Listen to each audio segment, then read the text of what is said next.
Welcome to থিটাফনিক্স। চলো আজকে আমরা একটা নতুন একটা কোশ্চেন দেখি। এই কোশ্চেনটা বিভিন্ন এক্সামে তোমরা দেখতে পাবে, আর্টিকেলের উপরে কোশ্চেনটা বেস করে আছে। কোশ্চেনটা দেখো কি আছে, she was very impressed dash word she knows. ঠিক আছে, এইবারে দেখো এখানে কি কি অপশন আছে, দা আছে, এ আছে, অ্যান আছে আর নান আছে।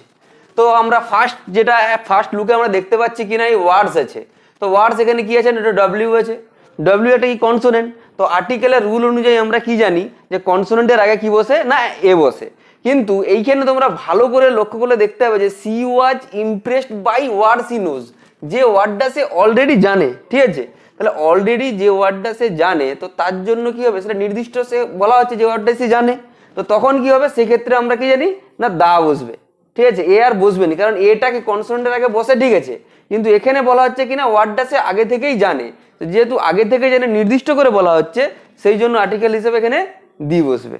ঠিক আছে, বোঝা গেল। এবার যদি কারো কোনো প্রবলেম থাকে তোমরা অবশ্যই কমেন্টে জানাবে।